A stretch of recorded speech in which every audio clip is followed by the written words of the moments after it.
bandeko ndenge biso na pesa solution na ngai ndeko régler sinkabu ndenge tolobaka toujours que biso tozala wana pona ko pesa bino solution na problème moko to mibale to ebele bozala nango.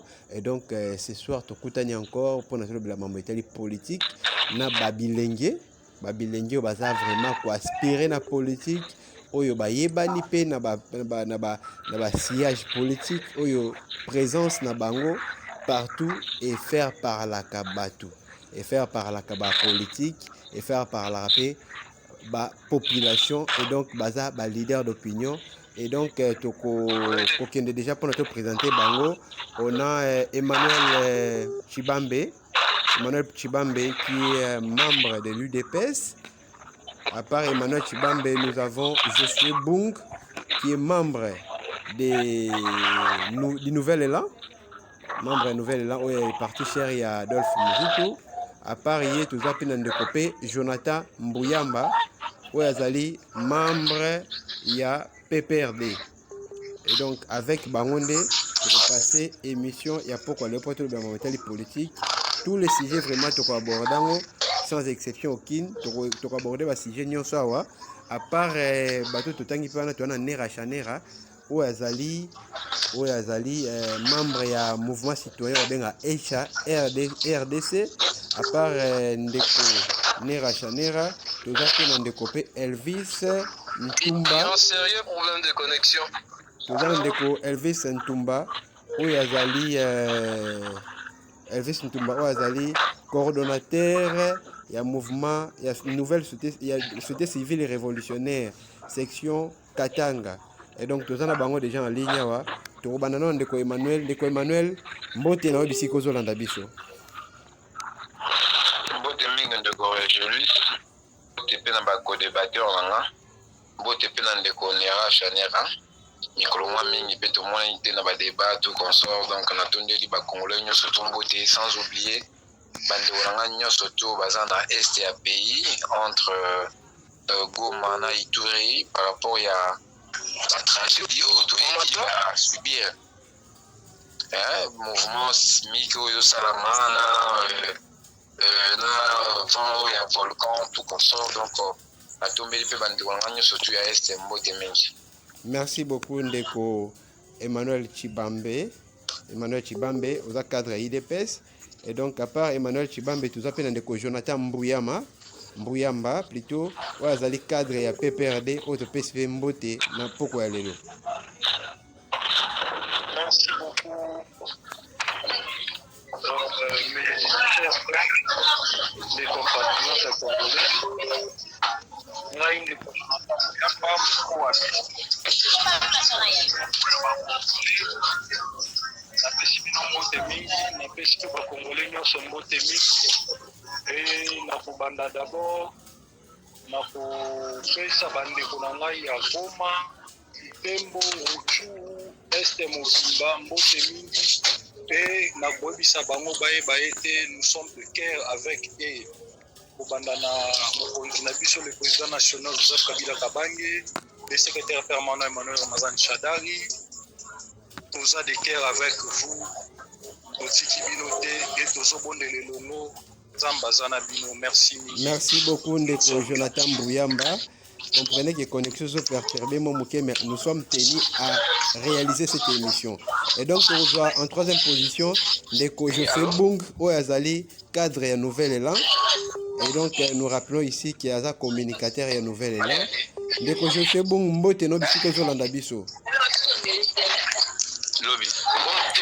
Dans ces journalistes, nous avons un sérieux problème de connexion, mais depuis, je crois que c'est beaucoup d'activités. Voilà, la connexion.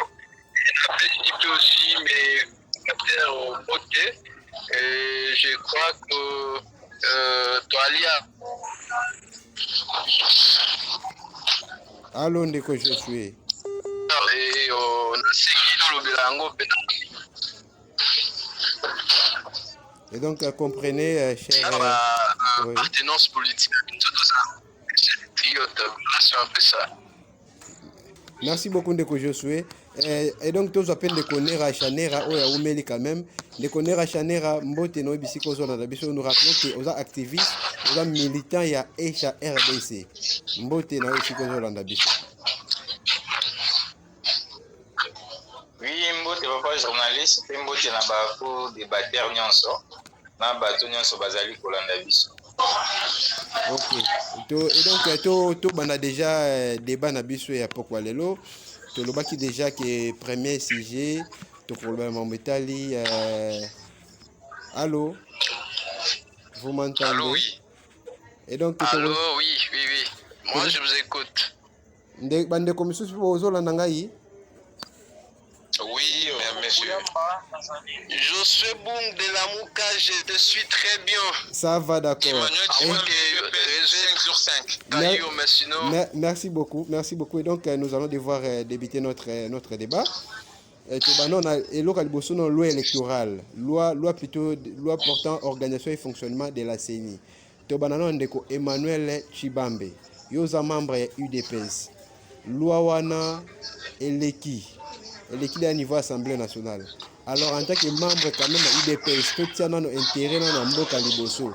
Et là connu yo osa ko reprocher na loi wana ya portant organisation et fonctionnement ya CENI. Oui, le journaliste Régulus Nayo qui bien t'es au bandela. Loi wana eleki après. Loi wana eleki et donc awa total a toujours intérêt ya Congo. Loi wana eleki tokotuna oteke mpuna loi wana eleki ba avantage nango nini ba désavantage nango nini pamba te okopesa au cours de l'émission mais motuna liboso non pas te fongola balle yo oko reprocher nini na loi wana loi portant organisation et fonctionnement ya CENI ou eleki na niveau ya Assemblée nationale. Merci mingi ndeko Régulus. Ya liboso nano natondi ba kongomani nyonso tu botondi mingi. Et puis, na député nyonso tu oyo voté favorablement pour que loi wana eleka na niveau ya Assemblée nationale. Oyo tebino mo boyebi toza na 2021. Dans 2 ans et demi awa to compte à 2023 et ça année électorale. À chaque 5 ans, il y a un cycle électoral oyo ezali prévu dans constitution ya mboka na biso et lobby.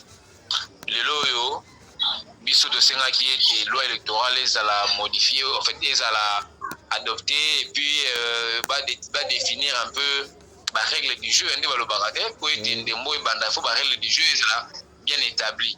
Le va député lobby l'Assemblée nationale va qui favorablement pour la loi électorale. Donc moi j'ai un motif de satisfaction par rapport à ça parce que nous avons tant décrié que loi électorale ceci patati et patata. Donc tout le pona yonde ko Emmanuel Chibambe pona yo loi wana eza parfaite, eza sans tache, eza clean.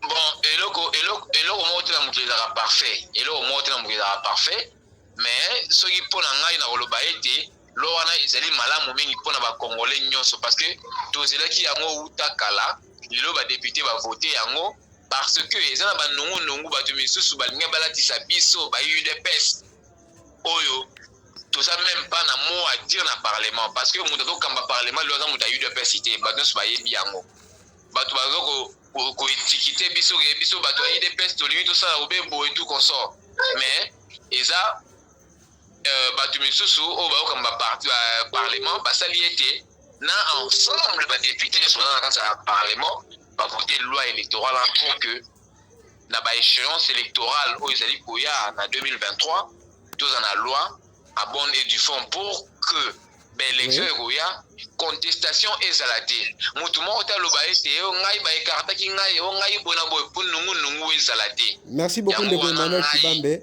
merci beaucoup. nasepeli na yango mingi pour que tobongama mpona maponami oyo ezali koya na 2023. Merci beaucoup ndeko Emmanuel Chibambe. Tozwa ndeko Josué Bung oyo cadre ya nouvelle élan aza communicateur tokorappele mwa ya nouvelle élan parti cher ya Adolphe Muzitu.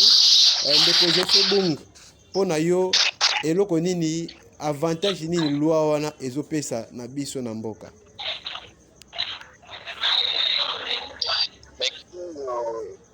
journaliste Régulus pour la Motuna.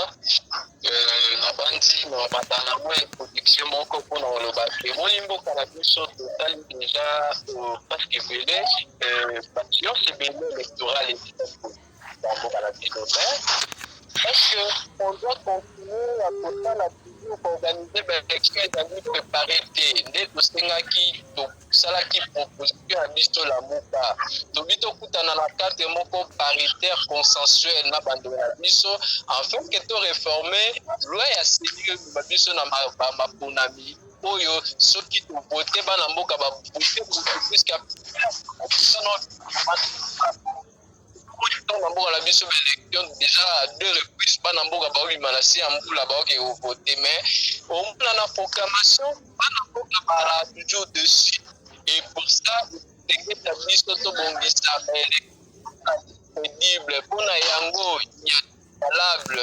Tout ce qui est tout kutana ba.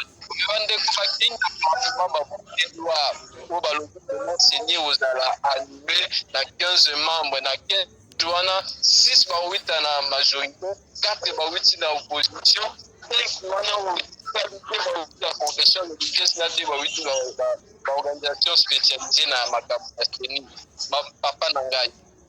Je crois le mieux à faire c'est la dépolitisation de l'organo Badeni. Tant on dit que toujours baba dépolitiser tennis avec Coco, c'est pas tout bon il lobby, tout ça mêlé sous combat la vérité des urnes.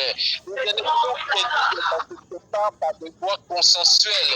Oublie que tout à la bande de communauté on dit que ça là qui proposition à biso. Tout le monde qui s'agit dans la assemblée par des trois animateurs, 8 par 8 la confession religieuse, les politique. Société civile par 8 les politiques. Comme ça, 6 par 8 dans la représentation politique, exemple 2 par 8 dans la Mouka, 2 par 8 dans FCC, 2 par 8 côté à cash. Par 6 par Royal local plutôt par représentant. Donc, au moni, il y a là qui proposition politique. Maintenant, on va déjà les déjà na loi na bango ba vota qui je crois qu'à la minute pour la population bimana balaba tokokoma wana ndeko José Bung tokokoma wana mais mutuna ya makasi biso totunaka biso totalaka toujours intérêt ya peuple intérêt ya population et donc par rapport ya wana otuna mutuna moko est-ce que loi wana ezata na avantage moko date eza na bolamu moko date nde tokoloba na lingala loi wana proposition ya loi wana ndenge lekina Olango ezali kaka na ndeko Tshisekedi lokola ye amoni azali na confiance na population azelaki ba azelaki. Allô. Merci beaucoup nous comprenons. Chérie ndeko ali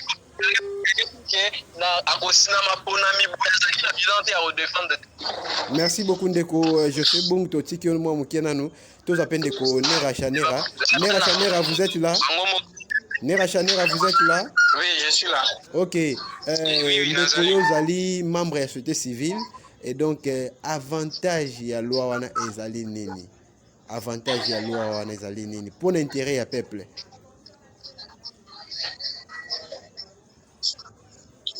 Ndenge société civile tolobaki le seul intérêt à faire l'utilisation à CENI et esengeli tokóma na niveau moko oyo baanimateur ya CENI esengeli bazala baspécialiste électoral et puis bazala bato indépendant par rapport à baappartenance politique ya baparti donc eza ebandeli eza lutte tozali kosala on ne peut pas baisser les bras pour continuer pour que d'ici échéance, par exemple, il y a 2028, échéance électorale 2028, CENI à la dépolitiser complètement.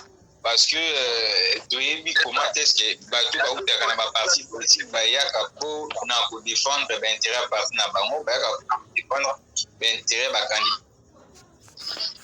Bango. Alors, et c'est là qui non seulement, premièrement, dépolitisation à CENI, c'est-à-dire que l'animateur à CENI base à la parti politique. Allô, Ndeko Nera. Allô, la connexion nous pose un sérieux problème, comprenez, Bakongomani. Mais qu'est-ce qu'on peut faire? On ne peut que travailler dans des conditions où vous allez soumis. Allô, Ndeko Nera. Avant que tu sois dans Conera. Oui, oui. Oui, alors les Conera. Tozo ko siko. Nalobi mutune zalibo. Mutune zalibo de Conera s'il vous plaît. Mutune zalibo et mutuna kaka moko torutu no lelo na poko lelo. Concernant le électoral. Est-ce que avantage les attaquer pour la loi wana? Avantage les amoko tate moni wana?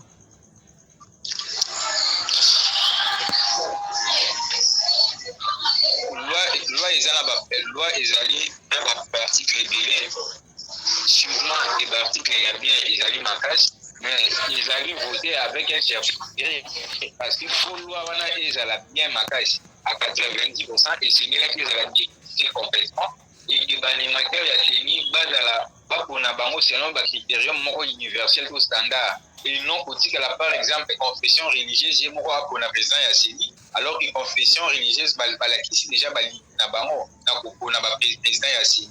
Donc les deux choses wana ezalaki très important pour que loi wana ezala malamu makasi mais ça ne veut pas dire que nyonso eza na kati ya loi eza mabe mais les points fondamentaux ezalaki que bureau ya chéni ezala complètement dépolitisé mpona koéviter likambo ya bainterférence ya baparti politique tomonaki na ndanga bamasa na ye badépute mpo bazalaki bato bape perne bazalaki kobenga ye mpo achange barésultat.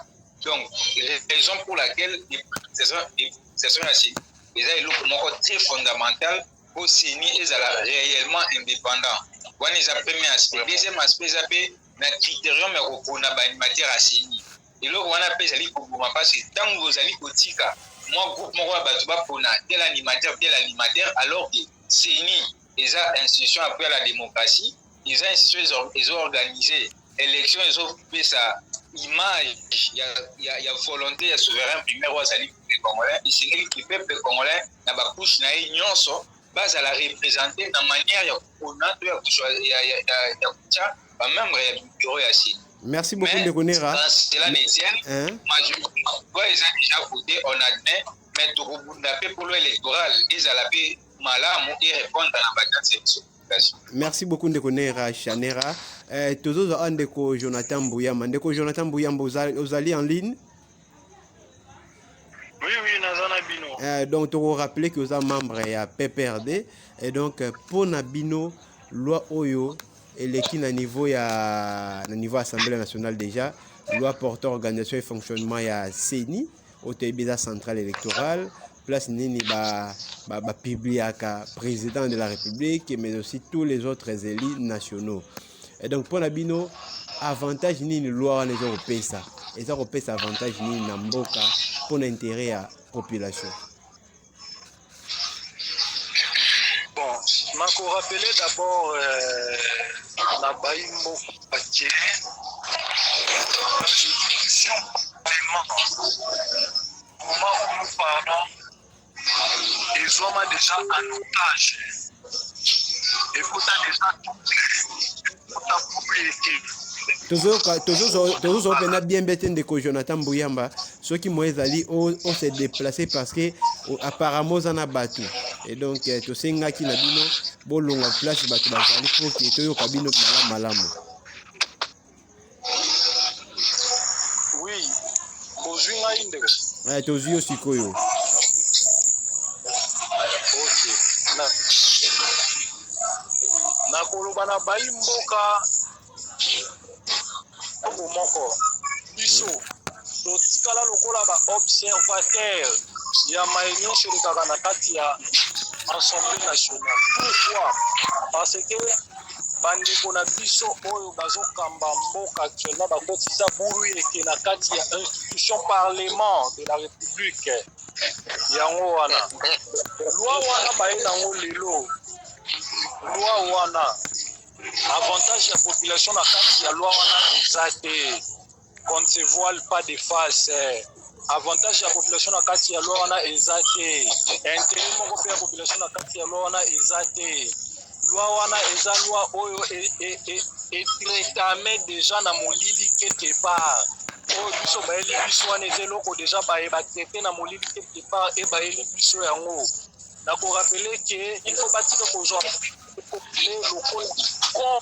lokola bato bazanga mayele te eza bongo te nous avons déjà vu organe et ponaka présidence ya seni lolenge gani basakani nango bakotisi bulu ekelelo oyo na communauté ya église de réveil. Vous avez vu comment bakati yango bapandi yango na mibale na biteni mibale nyonso wana nini mpona kolekisa ba intérêt personnel ya ka moko boye ozomona na kolinga na rapele nazongisa ndeko na biso ya IDPS alobaki mwa liboso alobi ke bameki balakisa bango chapeau lokola bango nde baza soki kosala soki olinge nini non ndeko nakoyebisa yo boye ndeko s'il vous plaît, Jonathan Bouyamba s'il vous plaît, tolobaki awa ko attaquer directement mutute à l'intérêt à population, intérêt à peuple. Et donc commenter, on se limiter na commentaire na yo, mais sans pourtant tenir compte s'il y a quoi attaquer, attaque mon personnel. Voilà. Donc il y a kolobeza kaka ke loi ou sans loi, nous voulons des élections crédibles. Nous voulons des élections à la hauteur pour honorer le peuple congolais. Ozomona, et à la élection mon côté, bayebacha yango basala kaka pona bango te. Nous voulons des élections crédibles. Loi wana nungu eza déjà la kati ya ebele. Et vous allez voir, ça ne sera pas un seul parti politique ou deux partis politiques pour révolter aux populations pour la loi wana. Mais ce sera la population elle-même qui va se révolter contre la loi wana. Merci beaucoup de Jonathan Bouyama. Merci beaucoup de Jonathan Bouyama.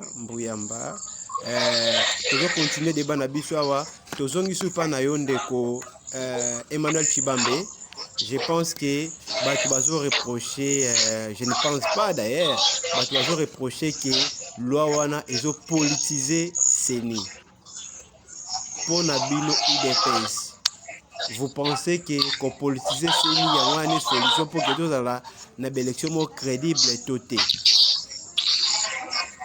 Merci Ndeko Régulus. Ndeko ya Otolobo ya Suka ya PPRD. Il faut en Sonia Oloba. Ils ont attaque personnalité, ils ont juste réplique pour comprendre qu'il n'y a pas de leçons à donner à la population. Au dirigé Mabé pendant 18 ans, 18 plus 4, pendant 21 ans. Vous avez se reproché dans Nengiyo Banek au dirigé. Parce que Bango Bazo Kanisa, que Nengi Bango Basalaki Kosala, c'est un Nengi Mona Bao Baïsi, Mona Bango Bazo Kosala. Non, cher ami. C'est pas ça. Nous, l'UDPS, nous sommes un parti pluraliste. Nous sommes un parti proche de la population. Mais ce nion soto salaka, vers la population. Le souverain primaire. Souverain primaire, d'ailleurs, bisara biso, oh, yo biso photo sala. Ya on moni biso, tout ça, oh, peuple à ndeko question, soko ko répondre, soko ya na biso na motuna, pamba tete ozana attend vraiment belete. Yango na lobby. Ko politiser Seni pour la bino eza solution ko politiser Seni eza solution pour que tous en élection crédible en 2023 ba politiser Seni place nini bango nde bato ba dirige mboko pendant 21 ans ba politiser Seni ba politiser Seni place nini biso politiser Seni tiens ba membre Seni ba opona ba uta na UDPS tiens est-ce que ko na membre UDPS mo za place wana ata membre moko te ngai on allait ko lobana zali membre 4 4 UDPS, 4 militants dans 4 UDPS. Les membres motés, 4 membres UDPS, je te dis qu'il n'y a pas de question de politisation de quoi. Ce sont eux qui ont, c'est la fuite à l'avant, c'est ça. Non, ce n'est pas ça. Il n'y a pas de question de politisation. Loi électorale et les gars qui n'a assemblée nationale, à parlement, à Bissau. Auto Ibiza composé na ba député ebele mutu azako kamba parlement le même pas membre de UDPS donc UDPS mi sapi il n'y a pas politisation de l'UDPS, il n'y a pas politisation de membres de membres du parti politique quoi que ce soit même de l'UDPS, mais seulement biso ba UDPS to sala oyo ba congolais ba lingi to sa ba congolais ba lingi to na élection en 2023. Bande commission va proposer nayoki bandeko ya lamuka ozopropose soki eloko moko boye soki nini tout consort omoni baproposition wana soki tolobi tolobi tosala tomettre en pratique ndeko nayebisi yo je vais tout droit obi oyebi soki non na 2023 élection ezalaki soki tolanda bandeko ya lamuka yango wana baproposition wana bandeko ya lamuka eza bapiège oyo biso population UDPS tokolanda yango te balingi tolanda bango na makanisi wana mpo ntango tokoglise tokoma na 2023 ekesami te balobaka voilà UDPS yango wana biso toza na mboka oyo baparti nyonso moni baPPRD soki nouvelle nini otangi wana ebotami lobi awa ndeko Emmanuel Chibambe par respect na bato azolanda biso mais aussi na moninga na oyo aza en ligne parti na bango kombo na Nouvel Élan parti cher ya Adolphe Muzito. Voilà. Oui, master na ngai kutu aya na mi ya moi de secrétaire général maître Blanchard Mongomba. C'est mon ami. Donc exactement na solo par nini kombo kimaki ngai Nouvel Élan il y a le premier ministre Adolphe Muzito président national na secrétaire général collègue ya secrétaire général de Augustin Kabuya master na ngai maître Blanchard Mongomba avec beaucoup de respect. Donc secrétaire général donc eza kombo de kimaki ngai ça c'est kombo kimaki na muto donc et ba parti wana ebotami lobby UDPS ebotama ça fait 39 ans ndeko s'il vous plaît ndeko Emmanuel s'il vous plaît tout ça au niveau ya histoire était vraiment soko sunga biso et donc tous ça peut ndeko mususu pamba tengo ngezo ko kende to comprendre que démarche na bino ezo refléter kaka besoin ya peuple et donc na 2023 il y a le biso que na 2023 élection ekozala. Merci beaucoup. Tozande konera chanera politisation ya CENI est-ce qu'on peut empêcher tenir l'élection en 2023?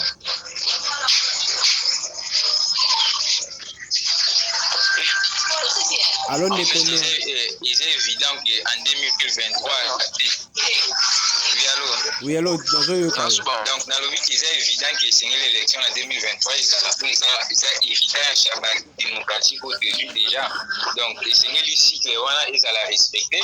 Mais tout l'unique que cette fois-ci, quand on va organiser l'élection, ils allaient l'élection non seulement crédible, mais ils ont reflété volonté à peuple.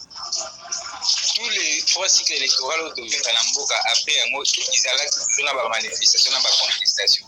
Cette fois-ci, l'olignée élection ya malamu izala. Encore que, muntu azali kokamambo kanabisto, aza muntu ya école ya démocratie, aza muntu a l'idée mingi pour que démocratie ezala effective à partir ya parti na yo ezali UDPS. Donc, et comme azali na reflet wana ya image ya démocratie ya bundeli makasi, c'est que cette fois-ci, élection ezala différent na ba élection dictateur dictateur ya Kabila bazaki ko organiser. Donc on suppose que Moutazali ko Mamboka aza mutu moko aza fou ya démocratie et que cette voici et singeli tous la même élection moko ya malamu. Mais au moins du tout en termes d'impression pour élection ya malamu pour que cette fois-ci à l'issue des élections peut faire la fête et non tomber à la liste. Merci beaucoup Ndeko Nera Chanera. Tous on Ndeko ya PPRD Jonathan Bouyama. Ndeko Jonathan, est-ce que vous pensez que l'élection où Ndeko Kabila a organisé et que l'élection Ndeko Félix Tshisekedi a organisé en 2023? S'il vous plaît, prière nous aider, hein. Bino bande ko intervenir, bolonga vraiment na bakinyo soana. Oui, nalimina rappeler, merci pour la parole. Nalimina rappeler na baimboka baete des meilleures élections ya mboka oyo Congo. C'est grâce à Joseph Kabila. Au moins nous avons un problème dans ce pays, c'est la haine. De Rolobana Lingala, OK. Ndena zoloba motema mabe ndeko Joseph Kabila asalela biso ba élection crédible tomona 2 tours ya ba élection na kati ya mboka oyo ndeko na ngai 2 tours ya élection na kati ya mboka oyo 2005 et 2006 grâce à Joseph Kabila Kabange. Et puis na rappelé na popi 2005 et 2006 na rappelé na bandeko na bayi mboka eloko ba babota na mwandamo. Tozobeta lisolo ya ba élection tozobeta lisolo lelo grâce à qui eza nani nda sali biso ngutu wana toza ba élection lelo na kati ya mboka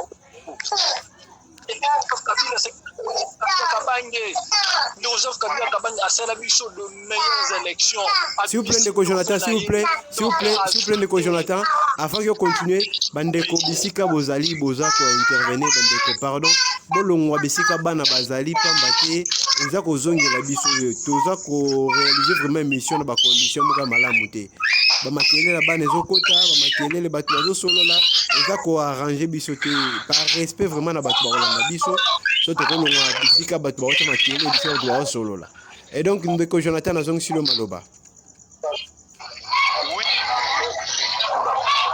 Natunaki mutuna boye par rapport à l'élection oyo Ndeko Joseph Kabila a organisé na oyo Ndeko Félix Antoine Tshisekedi a organisé na 2023 pour na yo l'élection ya Kabila ekoleka malamu koleka oyo ya 2023 to ndengeni. Mais ça c'est lui déjà en avance qui l'élection de Kabila ekoleka papa na ngai pas imboka fo ba en Afrique, nous avons vu comment les dauphin, nous devons mis dans le plateau. Tout le monde a élection postale et l'amour, tout le monde a l'amour, le élection, il y a ma voix. Tout le monde est en Afrique, mais le Joseph Kabila Kabange, c'est ça l'élection en 2005, il y a 50 pourcentage de Jean-Pierre Bemba Gombo. Tout le monde a baleka na deuxième tour. Magui et Zalate. Tout le monde a 2011, c'est ça l'élection crédible à gagner. Tout le monde a 2018. Joseph Kabila Kabange a mimisi à Yen Dauphin. A mimisi à Yen Dauphin, il y a Yen Dauphin à Katani. Joseph Kabila Kabange a pesi population elengi ya kotalisa bango ke no botala ngai naza mutu ya maboko pembe nga naza mutu moko boye nakendaka na gauche droite te. Je suis un homme de parole. Dauphin na nga bimi makambo esali te azwa te azwi te totikela bandeko na biso ya opposition oyo tobengi pouvoir topesa bango pouvoir ndeko na biso. Merci beaucoup Ndeko Jonathan.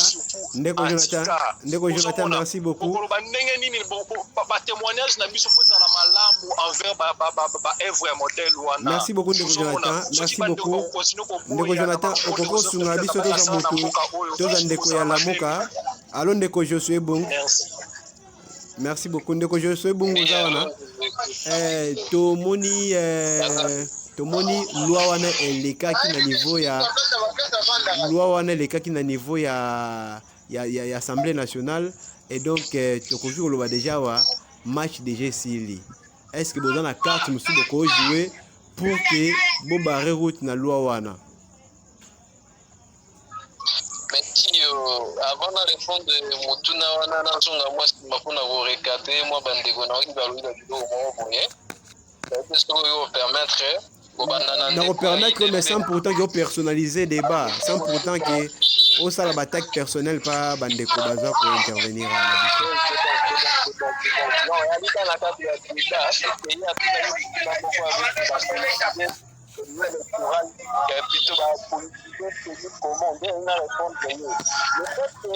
la proposition il y aura 15 animateurs dans CNI. Eux que 6 par 8 dans la majorité. Eux, ils allaient FDC, opposition, ils allaient d'autres FDC. Au moins déjà 6 plus, ça déjà 10. Donc, ça nous laisse croire que 10 personnalités, par 8 dans la plutôt la politique. Donc, c'est par là, on déjà 8 dans le département et aller politique, c'est là où nous faisons tenir. C'est donc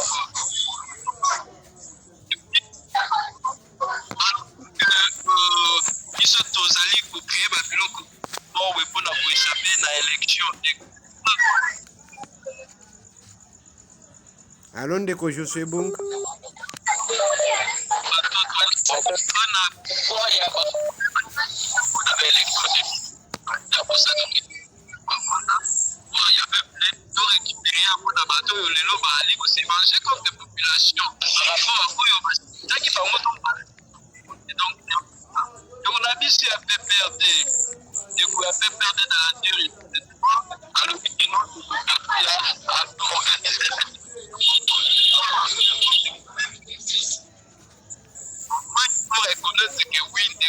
Manifester quand même démocratique à organiser, mais il y a 3 séances, à 3 cycles. Mais quelle sorte, quel genre d'élection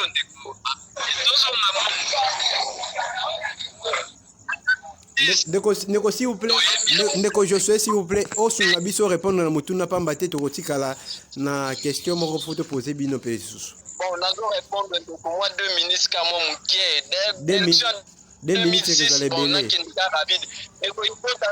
Bakufaki bapubliaki baélection en 2011 bapublié baélection na charte de combat de Tshisekedi perd son âme a pété serment. En 2018 toyebi eloko kopasaki baaccord ya Kingatati. Donc voilà na suki wana mpona obalaye moi rapide oyo bandeko balobaki. Et puis pour nous répondre de la mutuna, je crois que le peuple a ligne souverain, tout repose sur le peuple. Tout le monde a battu au Salema na l'autre. Puis pour nous que soyez d'accord mais loko bon parce que ma manœuvre ezali puis souveraineté mot d'ordre décision finale oui t'en as plus alors toyoka oyo peuple a kosala o a manifester comme plutôt pour nous que non soyez d'accord mais population ali d'accord te na manœuvre bon batali pas tout ce que va bien surtout la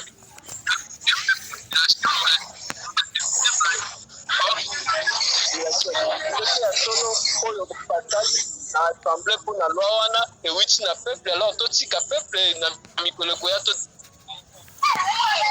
OK, merci beaucoup de manifester donc voilà c'est ça pour la merci beaucoup na ba na biano na bino bandeko to rappeler que tous na ba membre moko ya Union Sacrée membre moko ya Lamuka membre moko ya PPRD ya FCC et puis ensuite tozali na membre moko ya société civile bandeko bosunga biso ndenge bozali ko intervenir place bozali ba makele les ozonga vraiment makasi awa ba makele les ozonga vraiment makasi awa et donc to continuer na bino to continuer débat na biso ya poko lelo. Allô bozali wana bandeko? Oui, nous sommes là. OK, et donc nous allons prendre un autre point. Tous au point où Kali ma carte à faire carte de crédit. Tout banana de quoi PPRD, de quoi PPRD. Allô Jonathan, de quoi Jonathan? Oui, de quoi Jonathan à faire carte de crédit. Na PPRD bolobi ke eza lokuta. Eza lokuta ndeni au moment où inspecteur général de la finance a confirmé yango. Procéder à une vidéo pour que vous confirmer vous avez prévenu ou confirmer que effectivement ils ont le quota dans l'inspecteur général de la finance à Zoloba. Merci pour la manuba. Nalingaki na ya baimboka boye. Pas preuve wana. Bon, pas preuve ce qui pas preuve.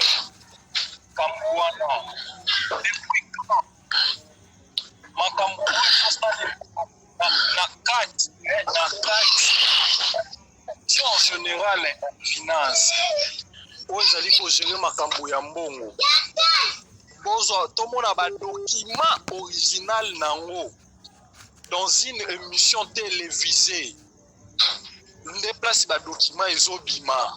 Non, ndeko journaliste moko ayenda zolo balobi ba document yango yo botala bandeko ya bandeko batavana ndeko Joseph Kabila bazaka na bakarte moko bazwaka mbongo ezobima wapi na TV na télévision et dans une émission. Non mais pas match il y a qu'on discuter à koloba mingi lisusu kuna ezate ça se voit clair que ezaba biloko moko déjà manigancé quelque part et ba soudoyer mutu moko boezwa kende limisa yango ozomona biso tokoyebisa bayimboka boye totravailla na mboka oyo tokumba mboka oyo nous avons trouvé le Congo par terre. Mais ndeko au-delà de tout ça nyonso zoloba wana bayimboka bayebi balanda bino bayoka bango presque chaque jour et donc raison il y a émission peut-être qui tout na bino mutuna tout na d'ailleurs yo ndeko zo représenter PPRD bokosala nini face ya confirmation ya ndeko Gilles Alingeki oazali inspecteur général ya finance bokosala nini ndenge nini boko contredire ye non mais eloko ya kosala te qui est fait force ils ont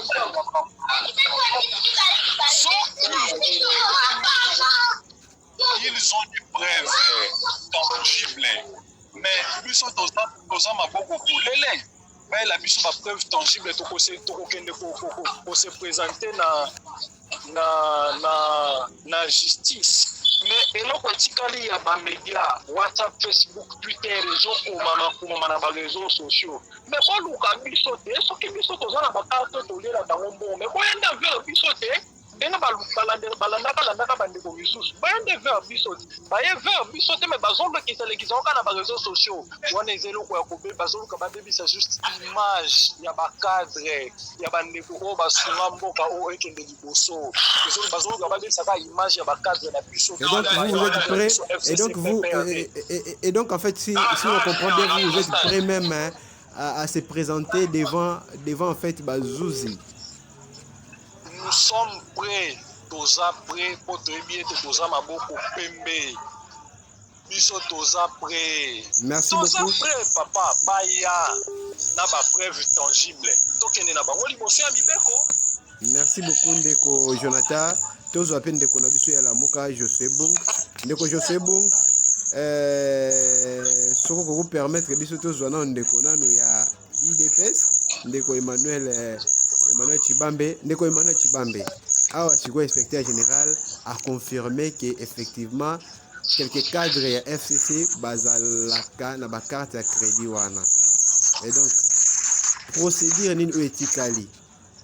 Et lo koni ni etikali sur ça pour que d'abord je commencerai excuse-moi, je commencerai parce que dans sa émission boye na téléphone dans une occupation vélée, on a quand même donné notre temps pour que tu intervenir.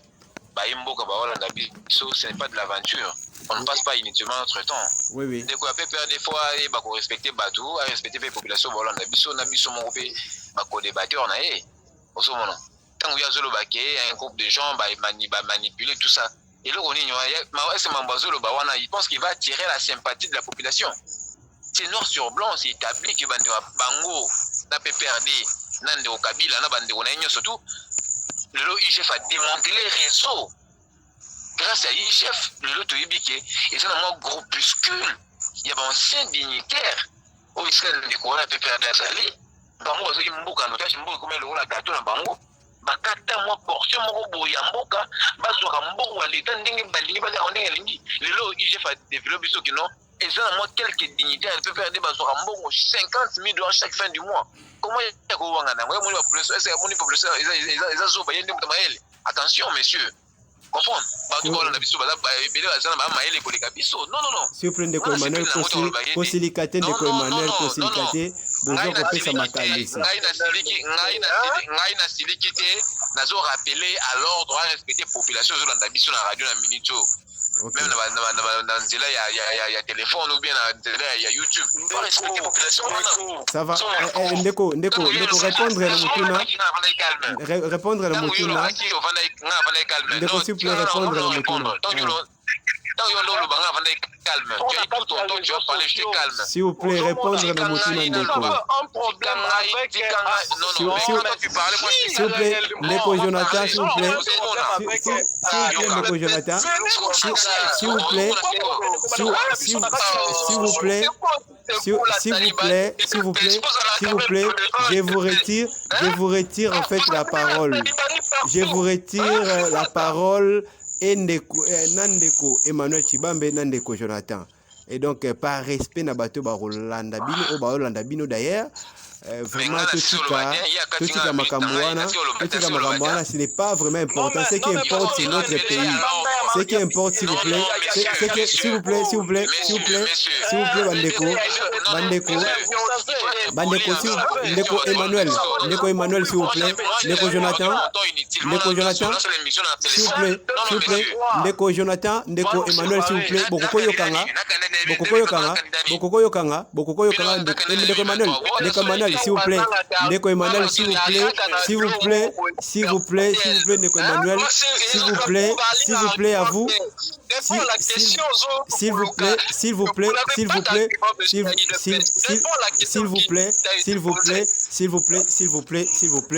bandeko boza ko intervenir par respect na bandeko ba Rolanda bino s'il vous plaît bandeko soit toka ta émission soit to continuer bandeko toka ta émission to continuer et donc na retirer bino nyoso maloba par respect vraiment na zobonde la bino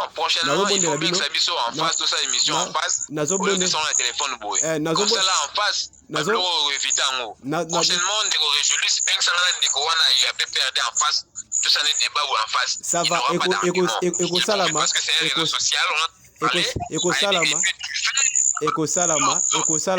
ekosalama biloko anya subo osenga ekosalama. D'ailleurs semaine prochaine on va s'organiser pour que tout yamba bino boya na plateau to solola. Ndeko Emmanuel s'il vous plaît, ndeko Emmanuel s'il vous plaît, ndeko Emmanuel s'il vous plaît, ndeko s'il vous plaît par respect na bato ba Rolanda bino ndeko Emmanuel Chibambe na rozonga pa na yo na zona ndeko na nera chanera ozawana s'il vous plaît ndeko José Bung pardon to yo kana ndeko nera chanera ndeko s'il vous plaît ndeko nera chanera ozawana ndeko nera chanera s'il vous plaît ozawana. Allô, Nekonera Chanera. Oui, je suis là, je vous écoute. S'il vous plaît, vraiment, Ndeko, un peu de calme par respect au Bandeko Bazolanda Biso un peu partout. Et donc, tous Nekonera Chanera. Awasikoyo, IGF a confirmé. IGF n'a confirmé Bongo, procédure à suivre et kozala nini pour Nabino, société civile, Bogosenga nini. Na niveau tozala na minute on était tozala na minute procédure est claire et simple. Sengeli IGF est transféré ba dossier na tribunal afin que ba présumé criminel économique ou ba présumé criminel.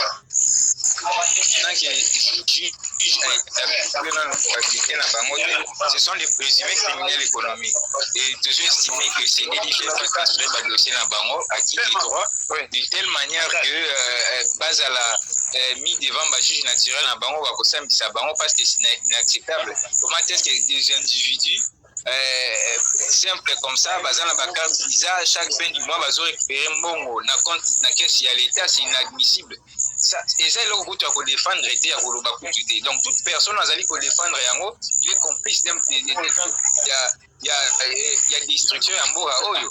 Donc, et c'est ça la Moussala Nayango, et c'est la gouverneur de la Banque centrale, et toutes les personnes dans la chaîne, il y a Nibiwana, va transférer devant la justice, et justice, c'est ça la Moussala Nayango, qui tout le monde va répondre à la crime, la présumé crime économique pour IGF à découvert.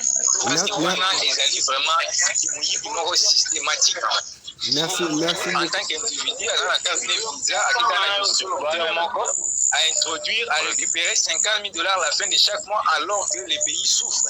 Les militaires, les fonctionnaires bien payés, les militaires bien payés, on est en train de souffrir. Mais il y a un groupe d'individus qui aura $50,000 chacun à la fin du mois. C'est vraiment inadmissible. Et c'est déjà là que je vais encourager. Et moi, j'encourage justice à ça, on a le banc au minimum dossier aux autres na IGF. Cette fois-ci, c'est tout le monde.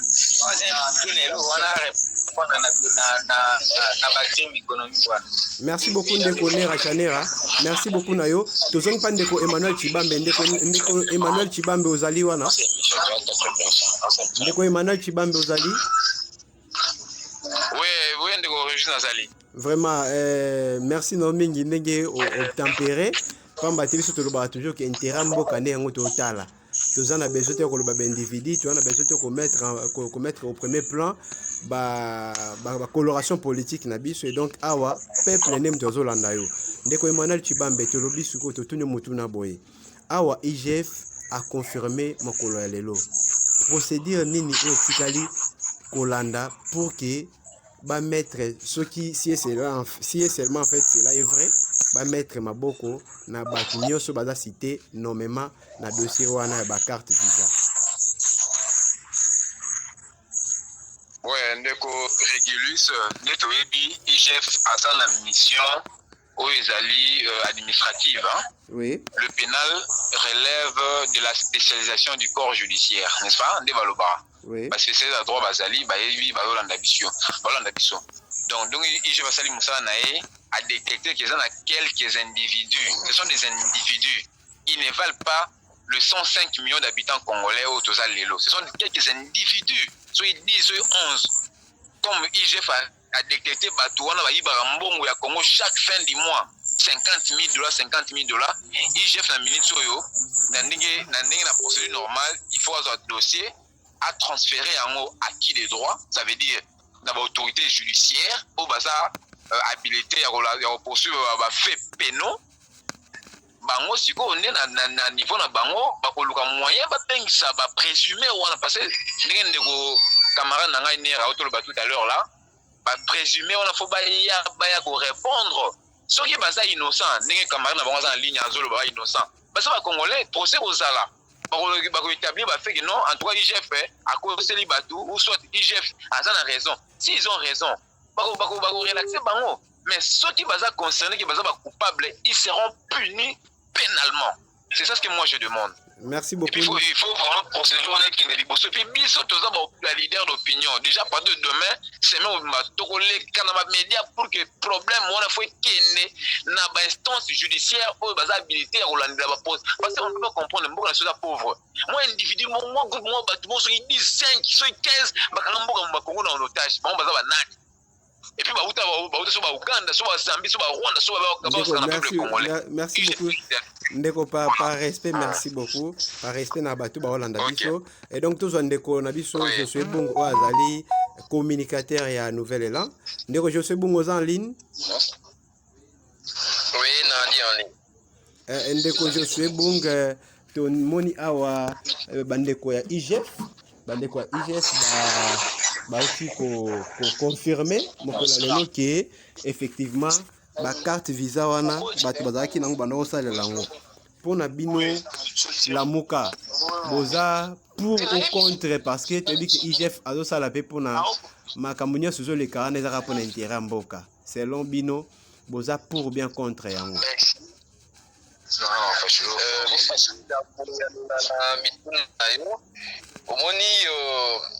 biso na lamuka toali moi beaucoup plus mingi hostile na pouvoir en place plus que déjà le début to bande koloba ke pouvoir witi na peuple te mais na kotala mabe l'équipe belé na moi mabe wana bolamu pe l'équipe belé netinga isa nanga que moi en particulier je féliciter activation ya IGF moni chef ça elo moko ekosala mwa bien mais tellement la kati ya IGF yango malgré bolamo na on a que l'autre na moi pe loko na ngo ringa lo le petit couple total wa de IGF azala makambo tele ya kosala omoni dossier lo wana ya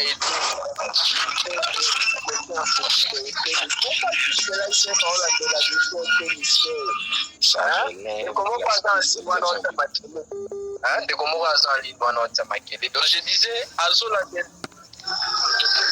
s'il vous plaît, prière en fait nous aider. Si vous êtes maquillé, parce que vous allez, bon, on va pas se maquiller les alliés.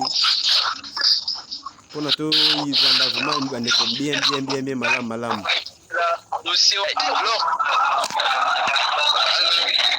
Allô?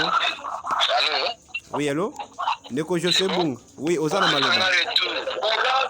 Ozana Maloba, Ndeko José Bung.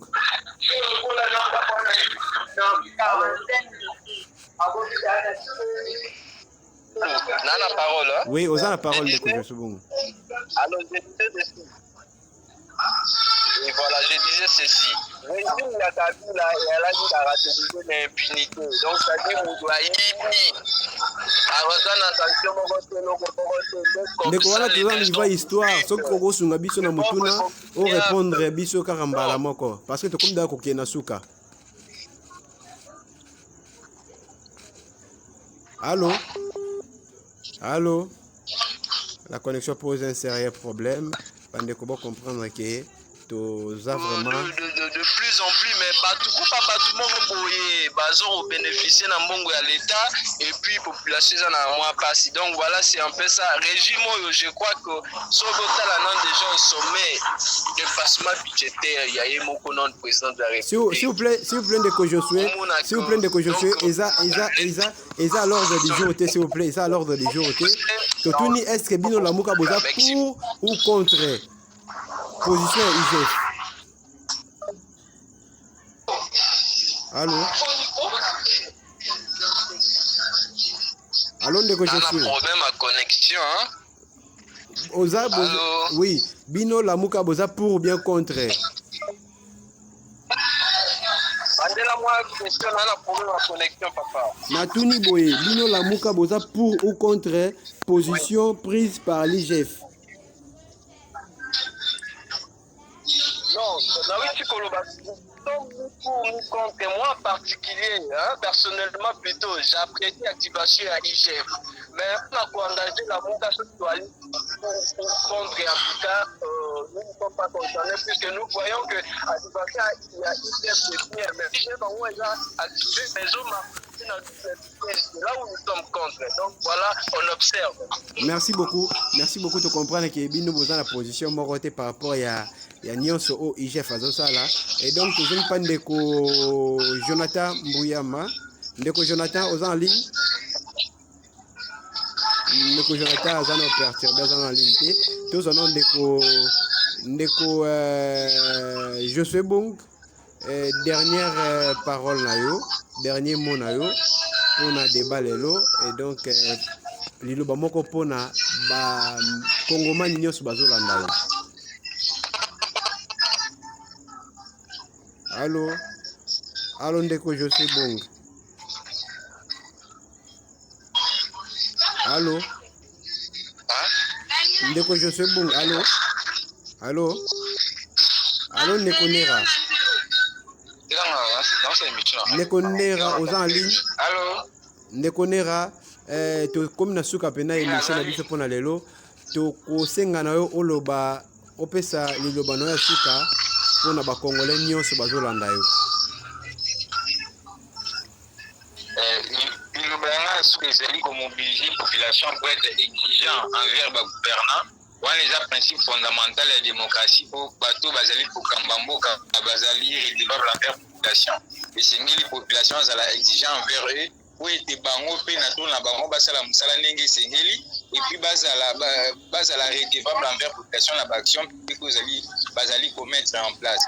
Et aux ko singa na justice congolaise assez à activer le dossier sur IGF facilite traiter parce que ça, certains dossiers sont tant et puis on a l'impression on dirait justice à dorloté va présumer criminel économique surtout pour la plupart. Et aussi on a des députés là, sénateurs.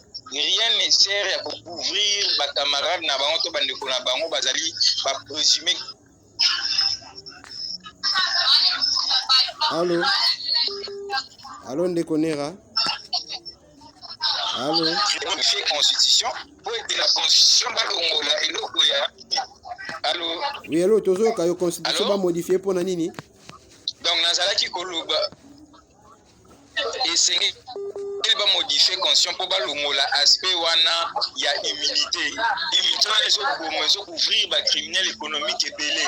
Et c'est il va lever ba sénateur ceux qui justice a sengi ba lever immunité à député to ya sénateur et c'est il va sala yango pour baza wana pour la service ya état de droit. Ceux qui raison d'existence à l'union sacrée et ça pour effectivité à l'état des droits peuple congolais monayango et pour cela et c'est que mutuna ba responsabilité na ba tâche nae à ça la devoir nae donc il ne sert à rien ya protéger bato bayibi bambongo ozo protéger bayibi mbongo aliaka ngo kutuna yo te aliaki na mwasi na bana na ye. Donc il y a lieu que bazala ba vrai patriote ba travailler pour l'intérêt ya peuple. Merci beaucoup Ndeko Nera Chanera. Tous en Ndeko Josué Bong, Ndeko Josué Bong aux en ligne. Ndeko Josué Bong le dernier mot na yo pona lelo pona ba Kongomani nyonso baza kolanda yo baza un peu partout dans le monde entier. Oui, apparemment Dieu moko alaki annoncé sur la loi. Allô? Comprenez, Kongomani, la réseau la connexion et donc nous avons assuré, nous assurons jusqu'à présent vraiment connexion fiable de notre côté. Dernier mot na Ndeko Josué Bong. Allô? Oui, allô? Allô?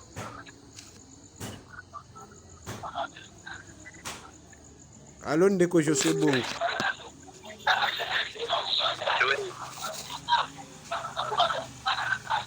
Allô Ndeko Josué Bong.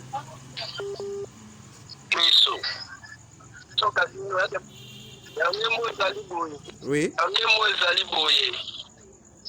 Population congolaise, peuple à cause à capabil à événement. Alors, la population congolaise, Tokola, l'événement s'est passé, 3 sites électoraux, oui, c'est passé à et qu'on ici déjà le peuple a commis la vérité des urnes. Et bon, la vérité des urnes, l'objet c'est pour des élections crédibles. Pour organiser des élections crédibles, la loi électorale, c'est déjà bien assis et population bien au cas où bandeko bali ko préparer pour l'élection en 2023. Ceux qui vont arrêter ces bazongi simato, population, tous à l'FIE, tous à l'Ozake, l'univers seront là pour donner le mot d'ordre. Ceux qui vont dans le Bessami, c'est quoi que population tous à Naba. Il y a groupe, il y a personne qui va s'encabarer dans le pouvoir, permettre de bicho to barrer route na batwana. Alors tu ressens l'article de la constitution calamité tozana balabala pour dire non mariage tozali komona ali déjà constitué na ngo ya se cache. Donc voilà pour bali ko tailler le lo ba loi pour mesure pour les ala en faveur na bango pour na 2023 et en défaveur il y a la buka population. Merci beaucoup Ndeko Josué Bong. Merci beaucoup Nayo. Et donc toi en dernier lien Ndeko. Merci beaucoup Ndeko Josué Bong te déborder de makasi awa. Ce qu'on se dit Ndeko Emmanuel Chibambe pour que toi si lisanaye pambate Ndeko Jonathan Bouyama alongwaki déjà en ligne. Et donc Ndeko Emmanuel Chibambe dernier mot Nayo toyoki pe makanisi Nayo ya organiser ba débat physique. Et donc, on va le faire déjà au courant de la semaine. Ndeko Emmanuel Chibambe, dernier mot. Ouais, merci beaucoup Ndeko Régulus. Je souhaiterais prochainement que ce soit des débats physiques plutôt qu'au téléphone. Pour éviter moi dérive et belé, il faut tout le monde en face, tout ça va débat en face c'est mieux. Deuxièmement, je voudrais ici rassurer tout le peuple congolais, Bandera, Estéré, Goma, Bukavu, Beni, Butembo, Rutshuru, Ituri, tout consort, que nous sommes de cœur avec eux, qu'on a toujours la situation à un moment de près. C'est la confiance dans le chef de l'État, dans le gouvernement et le Premier ministre Sama Lukonde pour la mesure déjà de une délégation lobby à ministre Kendagi na Goma pour que nous s'enquérir la situation où s'est passé na mikoli qui va que nous palper en haut de doigt ne balobana lopoto pour nous aussi ça na pesi bande konyo surtout bako débatteur merci pour ce débat républicain mais prochainement il faut qu'on quand même pour respecter les uns les autres. Quand nous faisons des débats, on attend la parole, je parle, si on attend la parole, je m'étais, donc c'est la bonne bande de cognos. Et pour finir, je souhaite, parce que IGF a continué à transférer le dossier dans qui des droits. Ça veut dire le juge pénal, le juge habilité, on a fait pénal, pour les présumés détourneurs wana ba miyibi l'état ba yibi mboka ba yibi ba $50 000 mboka pendant très longtemps. Il va transférer le Sénat le plus rapide possible. Alors pour vraiment chuter dans 10 secondes, je remercie notre secrétaire général Augustin Kabouya. Je le souhaite bon retour pour ce grand travail qu'il a eu à faire au niveau Bandono, le grand Bandono en général. Merci na open de go régulis. Merci beaucoup na bino bandeko nyonso ba intervenant qui na émission ezalaka kaboye. Moi débat, moi incompréhension cause à la paix, mais tu aussi on a bino kaka ke faut que se surpasser. Ndé baloba na français, faut que se surpasser, faut que tika ba coloration politique, faut tala mingi intérêt mboka pamba te, mboko ezali kaka oyo biso tozana Rwanda te, tozana Uganda te, tozana Burundi te, tozana France te, tozana Belgique te, tozana kaka na mboka kaka moko kaka RDC. Et donc, vraiment, comprenez que le débat est moins chaud. Mais qu'est-ce qu'on pouvait faire? Fallait que Kabande Kognonso intervenant pour la belé. Donc, je suis à quitter. Merci beaucoup, chers intervenants. Bande Kognonso va intervenir. Merci Nabino. Matondo Mingi, accent Isana. Ok. Et donc, comprenez, chers compatriotes, et là qui débat moko vraiment oulé, toninga qui tozwa ba jeune à ba parti politique, la société civile, ba pesa makanisa concernant décision to évoquer awa, et donc to rosenga na bino kaka bo continuer ko s'abonner, bo continuer ko liker, bo continuer ko partager ba lien, pa mate biso to ba toujours que biso total aka intérêt ka peuple, place intérêt à RDC zali place biso to zalaka. Et donc, PESA Solutions est toujours plus près de vous et a toujours un épisode de barque.